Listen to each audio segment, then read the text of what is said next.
स्वागत है आप सभी का आपकी अपनी क्लासेस कन्फर्म क्लासेस में।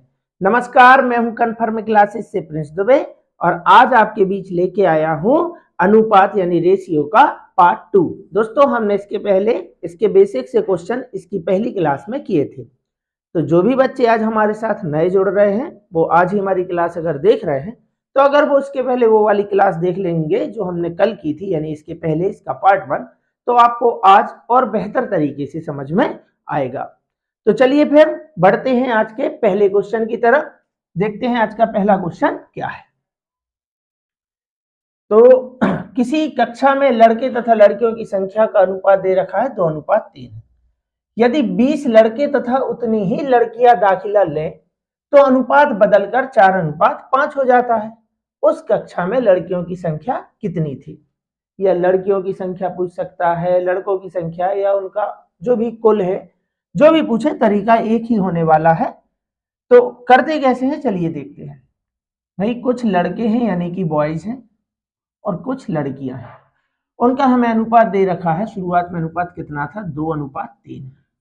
ठीक, फिर हुआ क्या है कि 20 लड़के आ गए हैं और 20 लड़कियां आ गई हैं, तो अनुपात कितना हो गया है? अनुपात हो गया है दोस्तों 4:5। अनुपात का बहुत अच्छा कॉन्सेप्ट मैं आपको आज सिखाने जा रहा हूं। जब भी आपको ये लड़के और लड़कियां या मतलब दो लोगों के अनुपात दो बार बताए हैं, देखो पहले 2:3 बताया है उन्हीं का अनुपात, और बाद में बदल के बताया है 4:5। तो जब भी दो बार अनुपात वाला कोई क्वेश्चन आप देखें तो आपको ये देखना है क्या परिवर्तन दोनों में हो रहा है। यानी कि, और उसने कहा ना 20 लड़के और उतनी ही लड़कियां, मतलब 20 लड़के आ रहे हैं और 20 लड़कियां, यानी कि कोई भी अनुपात है जितना यहां बढ़ाया जा रहा है उतना यहां भी बढ़ाया जा रहा है क्या, या जितने की कमी यहां हो रही है उतने ही की कमी इस वाले अनुपात में हो रही। यानी कि दोनों अनुपात में जब समान परिवर्तन होता है, चाहे वह जोड़े चाहे वह घटाए, तो हमें एक चीज बस याद रखना है कि इनका जो आपस का अंतर है, कितने का अंतर है? 1। यहां कितने का अंतर है? 1। ये समान होना चाहिए जैसा कि अभी है। क्यों होना चाहिए? एक एग्जाम्पल के माध्यम से बताता हूं कि मान के चलो आपके पास 50 रुपए है और आपके भाई के पास 70 रुपए है। समझे? आपके कोई रिश्तेदार आए, 20 रुपए उन्होंने आपको दिए, 20 दे दिए आपके भाई को, तो आप दोनों के हिस्से तो बढ़ जाएंगे। माने इसके पास आ गए टोटल 70 रुपए और इसके पास आ गए टोटल 90 रुपए। लेकिन एक चीज आज भी नहीं बदली है, वह क्या है? वह क्या है? आपस का अंतर। पहले भी इन दोनों के बीच 20 रुपए का अंतर था, आज भी इन दोनों के बीच 20 का अंतर है। ऐसा क्यों हुआ? ऐसा इसलिए हुआ है क्योंकि दोनों में समान मात्रा में परिवर्तन हुआ है। 20 की वृद्धि यहां हुई है, 20 की यहां, इसलिए उनके हिस्से तो बढ़ गए लेकिन क्या नहीं बदला? उनके आपस का अंतर। तो यही हमारा आज का कॉन्सेप्ट रहने वाला है कि अगर अनुपातों में समान वृद्धि या समान कमी होती है तो एक चीज हमें देख लेना है, उनके आपस का अंतर वह बराबर होना चाहिए। अगर बराबर नहीं रहेगा तो हम बराबर कर लेंगे। फिलहाल बराबर है तो बस आपको सिर्फ वेरीफाई करना है कि बराबर है, तो हमें कहना है कि हाँ बराबर है। तो बस बिल्कुल हम देखते ही बता पाएंगे कि पहले लड़के थे 2, अनुपात मतलब कुछ भी नहीं, आप डायरेक्ट पढ़े। पहले लड़के 2 थे, अब कितने हो गए हैं? 4। यानी कितने बढ़ गए हैं? आप कहेंगे सर 2। ठीक ऐसे ही आप यहां देख सकते हैं, पहले लड़कियां 3 थी, अब 5 हो गई हैं, मतलब कितने बढ़ गई हैं? 2। तो उनके हिसाब से अपना तरीका क्या है? उनके हिसाब से बटे अपने हिसाब से गुणा चाहिए क्या। यानी कि उनके हिसाब से 20 लड़के और उतनी ही लड़कियां आई हैं, उनके हिसाब से 20-20 बच्चे बढ़ रहे हैं, चाहे वो लड़के हैं और लड़कियां। अपने हिसाब से, ये अपना हिसाब होता है, अपने हिसाब से 2 लड़के और 2 ही लड़कियां, मतलब हर एक कैटेगरी में कितने की वृद्धि हो रही है? 20 की। अपने हिसाब से हर एक कैटेगरी में कितने की वृद्धि हो रही है? 2 की। गुणा चाहिए क्या? आप सवाल से पूछो चाहिए क्या, उनके हिसाब से मतलब प्रश्न के हिसाब से, बटे अपने हिसाब से हर एक में 20 की वृद्धि, अपने हिसाब से हर एक में 2 की वृद्धि, चाहिए क्या? उस कक्षा में लड़कियों की संख्या कितनी थी, मतलब पहले कितनी थी, तो पहले लड़कियों की संख्या थी 3, यानी आपको यहाँ सिर्फ 3 लिखना है। 2 एकम 0 का 0 यानी 10 या 30, ऑप्शन नंबर बी हमारा आंसर होगा। अगर लड़कों की संख्या पूछे तो यहाँ पे 2 लिख देना है, बाद में लड़कियों की संख्या तो यहाँ पे 5 लिख देना है, बाद में लड़कों की संख्या यहाँ पे 4 लिख देना है, आंसर आएगा। शुरुआत में कुल कितने बच्चे थे, तो 2 लड़के थे 3 लड़कियां थी, यानी टोटल कितने बच्चे थे 5, यहाँ 5 लिख देना है आपको। समझ रहे हैं ना बात को, तरीका एक ही है, उनके हिसाब से बटे अपने हिसाब से गुणा चाहिए क्या, रजिस्टर में आपको नोट कर लेना है ये तरीका। चलिए, दो संख्या का अनुपात 5:8 है, यदि प्रत्येक संख्या में से 15 घटा दिया जाए, अब चाहे आप बढ़ा लो प्रत्येक में, चाहे आप घटा लो, दोनों अनुपात में अगर समान परिवर्तन होता है तो कॉन्सेप्ट एक ही रहने वाला है कि उनके आपस का अंतर आपको चेक करना है, वो समान रहना चाहिए। जब समान नहीं रहेगा तब हम देखेंगे कि हम उसको समान बना लेंगे, बराबर कर लेंगे, कोई दिक्कत वाली बात नहीं। दो संख्या है, पहली संख्या और दूसरी संख्या, ऐसा आप लिख सकते हैं।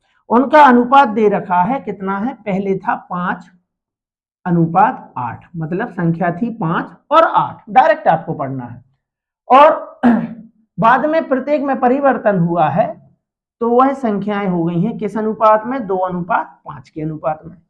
तो सबसे पहला काम क्या होने वाला है हमारा, सबसे पहला काम होने वाला है कि इनके आपस का आप अंतर चेक कर लो, कितने का है, 3 का, यहाँ कितने का अंतर है, 3 का, चेक कर लिया बस, बाकी अभी इसका कोई इस्तेमाल है नहीं। क्या अंतर बराबर है, क्या अंतर बराबर है, तो आप कहेंगे जी सर अंतर बराबर है। अब बस हमें बिल्कुल सीधे कंडीशन पर आ जाना है, उनके हिसाब से, प्रश्न के हिसाब से प्रत्येक संख्या से कितना घटाया गया है, 15, हमने कहा प्रत्येक संख्या से 15 घटाया गया है। अपने हिसाब से प्रत्येक संख्या से क्या घटाया गया है, पहली संख्या 5 थी अब हो गई है 2, इसका मतलब उसने 3 घटाया है। आप चाहें तो यहां भी चेक कर सकते हैं, प्रत्येक का मतलब होता है हर एक में से। 8 से संख्या हो गई 5, मतलब देखो 3 घटाया ना, तो उसने भी प्रत्येक से समान संख्या घटाई है, वहां उसने प्रत्येक में से क्या घटाया है, 15, उनके हिसाब से 15 की कमी हुई है, अपने हिसाब से कितने की कमी हुई है, 3 की। गुणा चाहिए क्या, क्या चाहिए, तब पहली संख्या क्या है, तब पहली संख्या क्या है, तो यहां हमें लिखना है कि पहली संख्या क्या थी, 5, यानी क्या है उसने पूछा है। तो देखो जब तक आपसे ये ना बोले वो कि बाद में पहली संख्या क्या हो जाएगी, तब तक आपको बाद के अनुपात की वैल्यू नहीं बताना है, आपको हमेशा बताना है शुरुआत वाले अनुपात की वैल्यू, क्योंकि यदि का मतलब होता है कि यही एक कंडीशन है, हमेशा आपको पहले अनुपात की वैल्यू ही बताना है। जब आपसे पूछे कि बाद में, ऐसा पूछे आपसे कि बाद में संख्या कितनी हो गई, तब आपको बाद के अनुपात की वैल्यू बताना है। तो पहली संख्या कितनी है, 5, यानी आपको यहां लिखना है 5, 3 एकम 3, 3 5 15, 5 25, ऑप्शन नंबर ए हमारा आंसर होगा।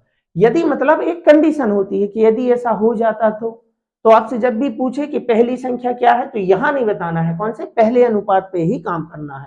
पहली संख्या 5 है, दूसरी 8 है। जब आपसे पूछे कि परिवर्तन के बाद कितनी होगी संख्या, तब इन अनुपात पे काम करना है। चलिए, तो आंसर है 25।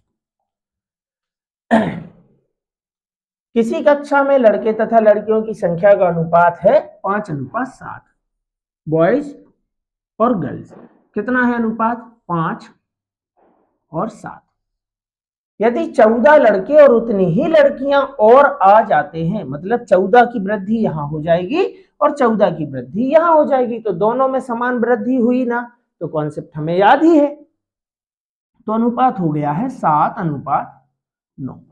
क्या करना है, तो भाई क्या करना है, सिर्फ चेक करना है, अंतर है 2 का, यहां भी अंतर है 2 का, अंतर समान है, हाँ सर अंतर समान है, फिर तो क्या करना है, सीधे आंसर की बात करनी है। यहां लड़के पहले 5 थे, अब हो गए हैं 7, मतलब कितने की वृद्धि हुई है, 2, 7 से हो गए 9, मतलब कितने की वृद्धि, हर एक कैटेगरी में 2-2 की वृद्धि हुई है, जबकि वहां हर एक कैटेगरी में कितने, 14 लड़के आए हैं और उतनी ही लड़कियां, यहाँ 2 लड़के आए हैं और उतनी ही लड़कियां, तो कंडीशन मैच हुई ना, जी सर कंडीशन मैच हो गई है। उनके हिसाब से हर एक कैटेगरी में 14 की वृद्धि और हमारे हिसाब से हर एक कैटेगरी में 2 की वृद्धि, बताइए चाहिए क्या, तो बाद में देखो स्पष्ट लिख के दिया है, बाद में यानी यहां परिवर्तन के बाद लड़के और लड़कियों की संख्या का योगफल क्या है। बाद में ये है पहले की कंडीशन, ये बाद की। बाद में 9 7 16 योगफल पूछा है, 7 ये है 9 ये है तो टोटल हो गया 16, यानी वैल्यू चाहिए है 16 की। 2 एकम 2, 2 2 सत्ते हो गया 14 और 16 सत्ते हो जाएगा 112, ऑप्शन नंबर डी। ठीक है ना। तो आप समझ गए होंगे कि हमें क्या देखना है, अंतर बराबर। चलिए बिल्कुल उसी टाइप का अगला क्वेश्चन है, और इसमें आप देख पा रहे होंगे कि वहां देखिए अंतर 7 और 2 9 का है, और यहां है 4 और 1 5 का।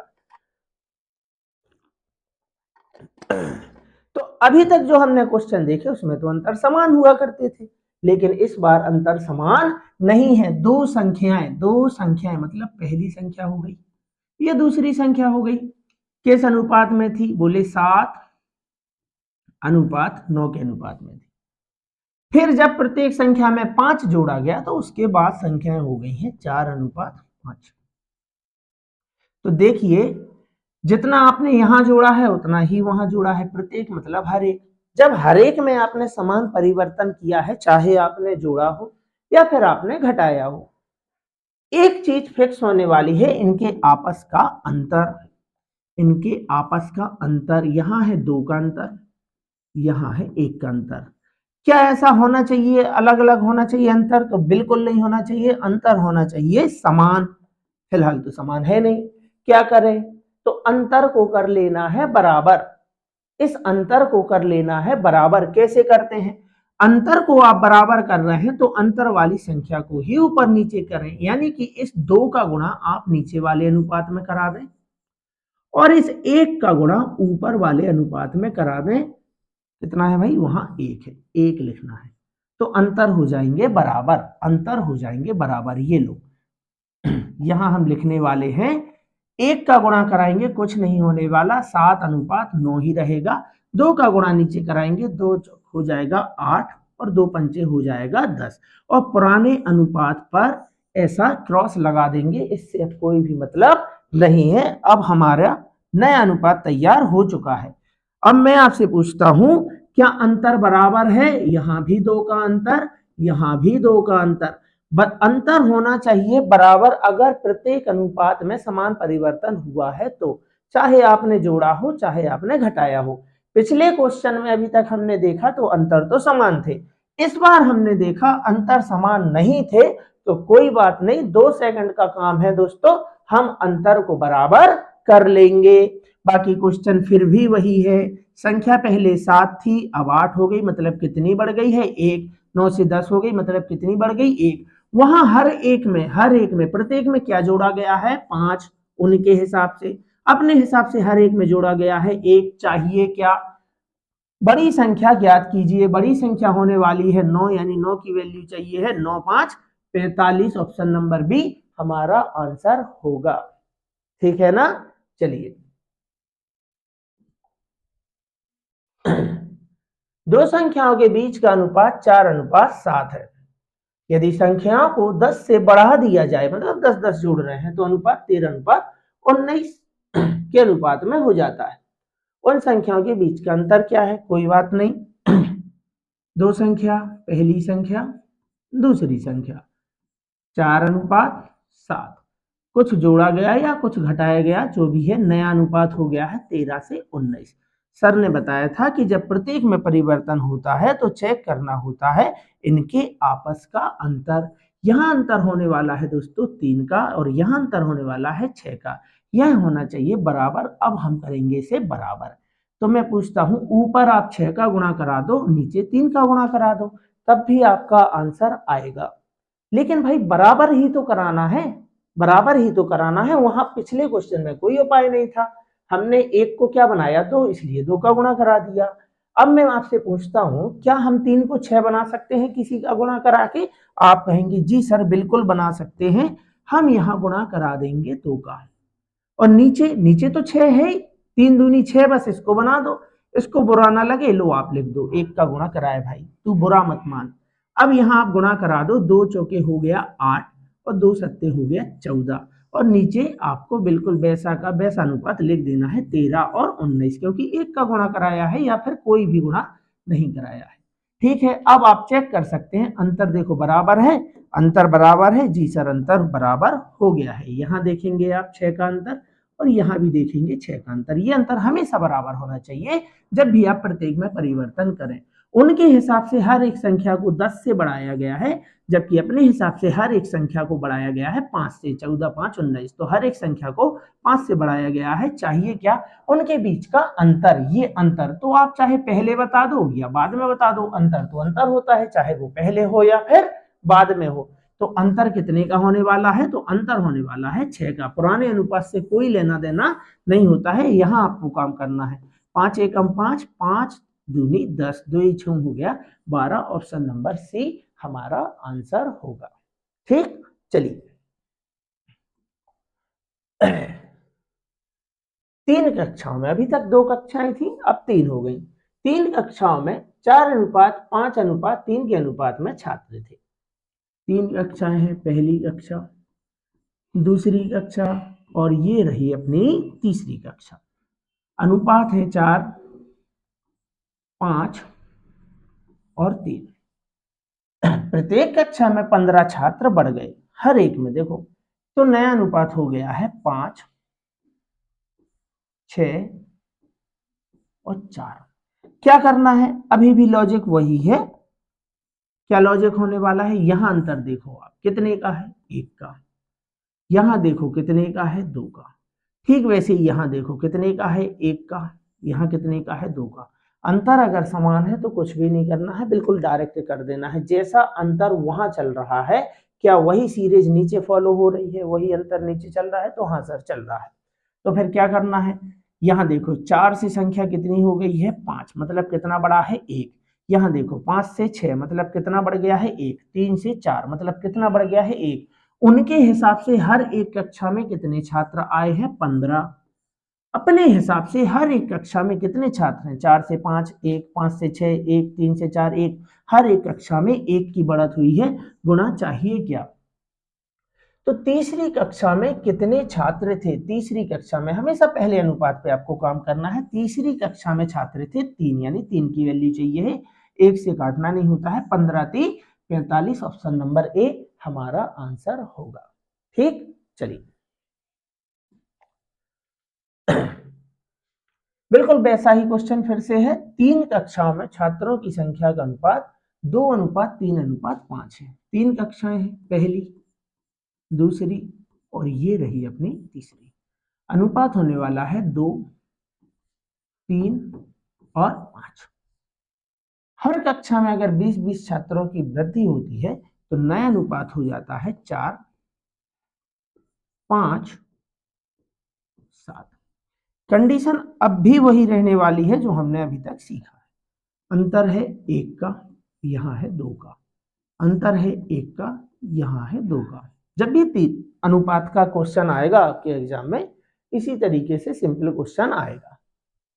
अंतर समान है, जी हाँ। तो देखो पहली कक्षा में 2 छात्र थे, अब 4 हो गए हैं, मतलब कितने बढ़ गए हैं? 2। यहाँ 3 थे, अब 5 हो गए, मतलब 2 बढ़ गए। यहाँ 5 थे और अब 7 हो गए, मतलब 2 बढ़ गए। तो उनके हिसाब से हर एक कक्षा में कितने छात्र बढ़े हैं? आप कहेंगे सर 20। अपने हिसाब से हर एक कक्षा में कितने छात्र बढ़े हैं? 2। ये देखो 2 यहाँ बढ़े, 2 यहाँ बढ़ गए, 2 यहाँ बढ़ गए। गुणा चाहिए क्या? इस वृद्धि से पहले देखो कितना स्पष्ट लिखा है, इस वृद्धि से पहले छात्रों की कुल संख्या क्या थी? वृद्धि से पहले 5 3 8 और 2 10, कुल छात्र थे 10, यानी वैल्यू चाहिए है 10 की। 2 एकम 2, 2 से जाएगा 10 बार, 10 गुणा 10 कराएंगे 100 आएगा। ऑप्शन नंबर डी हमारा आंसर है। ठीक है ना? तो मैं उम्मीद करता हूं कि अगर आपने अच्छे तरीके से क्लास को देखा है बिना स्किप किए, तो आज आप ये वाला टाइप भी अच्छे तरीके से सीख गए होंगे। और अगर आपने इसके पहले की क्लास नहीं देखी है तो देख लें, तो अधिकतर एग्जाम आप देखेंगे निकाल के तो उसमें आपसे अनुपात के क्वेश्चन बनेंगे। दोस्तों जो कॉन्सेप्ट आज हमने सीखा है, यही कॉन्सेप्ट हमारा आयु में चलता है। अगर आपने आयु वाला चैप्टर नहीं देखा है तो उसकी भी क्लास मैं आपको दे चुका हूं। जो भी बच्चे नए हैं, इस चैप्टर के बाद आप आयु देख सकते हैं, तो आपकी समझ और मजबूत हो जाएगी और आप क्वेश्चन को बड़े आसान तरीके से बना पाएंगे। और आने वाले एग्जाम में जरूर आप इस टॉपिक से नंबर ले पाएंगे। तो चलिए फिर इसी तरीके से आप मेहनत करते रहिए और हमसे जुड़े रहिए और अपना स्नेह इसी तरीके से बनाए रखिए। तो चलिए फिर मिलते हैं किसी और अगली क्लास में। तब तक के लिए आप सभी का बहुत बहुत धन्यवाद।